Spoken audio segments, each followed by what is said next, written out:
Para saudara-saudariku yang terkasih, yang berbahagia di rumah masing-masing, dalam pengajaran ini saya akan mengajak Anda untuk merenungkan, berdiskusi, berdialog tentang sesuatu yang kecil tetapi seringkali merupakan duri dalam kehidupan dan perkembangan hidup kita.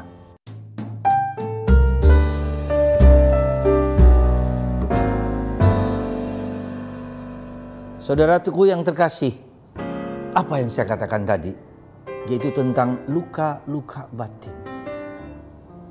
Saya katakan sederhana, yang sering tanpa kita sadari, bahkan kita cenderung untuk tidak membicarakannya. Takut, malu, karena tahu kekurangan-kekurangan, bahkan dosa kita. Tetapi ini sangat menentukan sebetulnya dalam tanda petik perkembangan hidup pribadi kita, tapi juga perkembangan hidup rohani kita. Sebab dengan mengenal dan mengolah luka batin tersebut, kita mengenal akar kelemahan kita, akar dosa kita, akar dari mengapa kita tidak bahagia.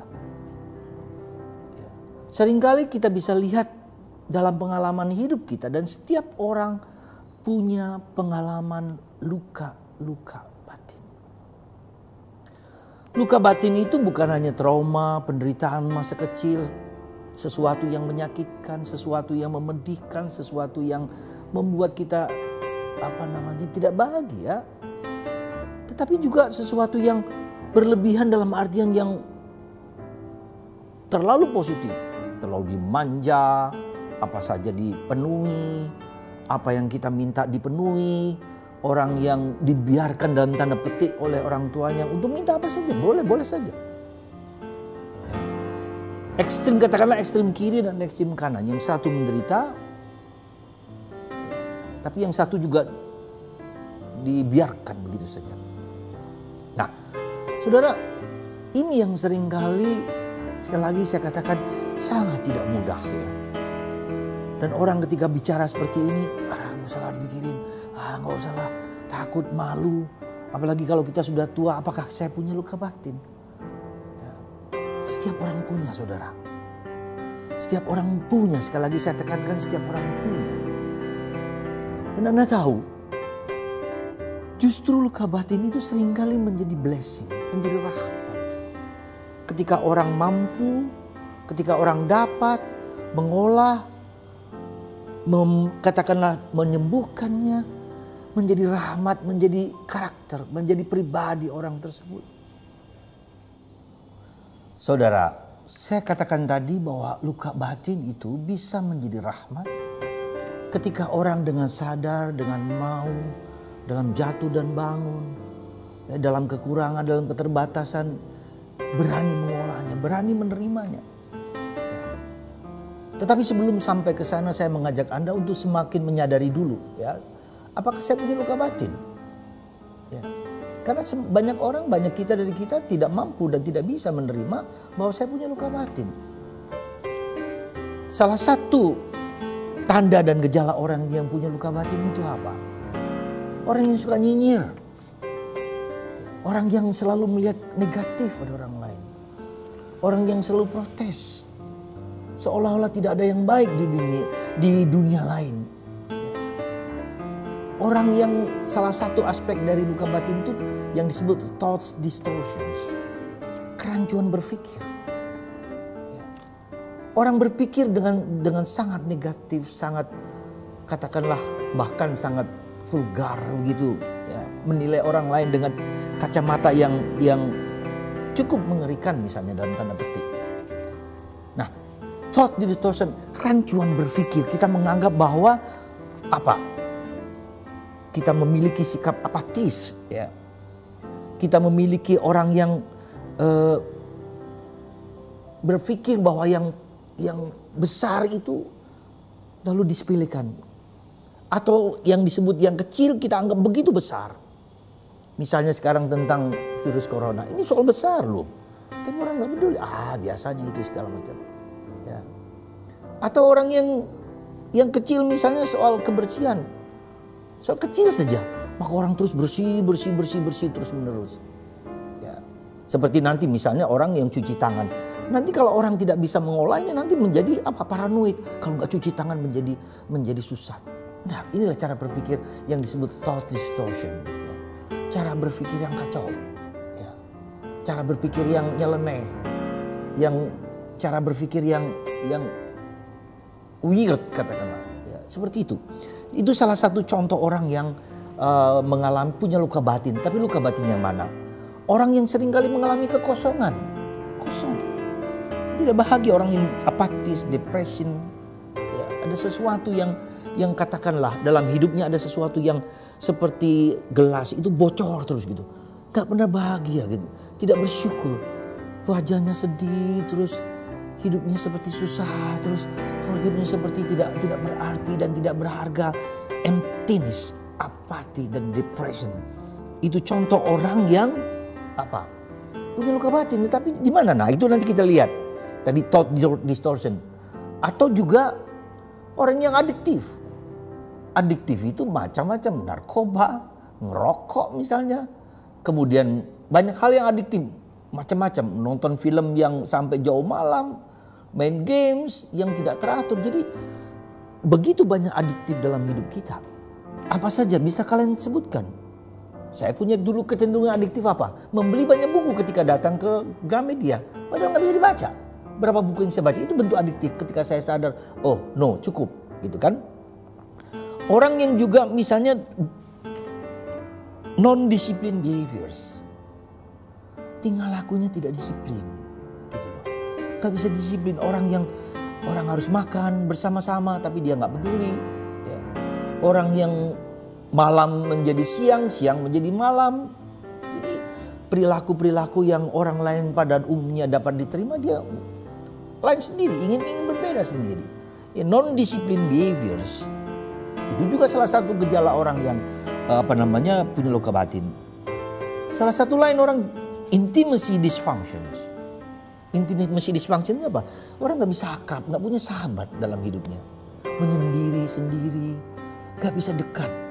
Tidak mau, tidak dapat dan tidak bisa membuka hati kepada seseorang dengan terbuka. Takut dia kelemahannya diketahui oleh orang lain. Sehingga dia gak bisa terbuka, gak bisa membuka diri kepada orang lain. Intimacy dysfunction. Entah itu kepada suami, itu pada istri, atau kepada orang tua kepada anak. Atau kepada teman, orang itu sendiri dan sendirian. Ya. Saudaraku yang terkasih dalam Kristus. Tadi saya katakan bahwa intimacy dysfunction, orang tidak mudah akrab. Juga dengan dirinya sendiri. Ya, jangan lupa dengan dirinya sendiri bahkan. Juga apalagi kalau dirinya sendiri nggak bisa dengan orang lain apalagi. Nah, itu salah satu tanda bahwa kita sebetulnya ada luka batin di sana. Contoh lain adalah orang yang trust issues. Dia orang yang tidak mudah percaya pada orang lain. Tidak insecure dengan situasinya. Dia selalu insecure. Tidak mudah percaya pada orang lain. Takut kalau orang percaya nanti dipermainkan. Maka orang bisa saja tidak menikah karena pernah terluka.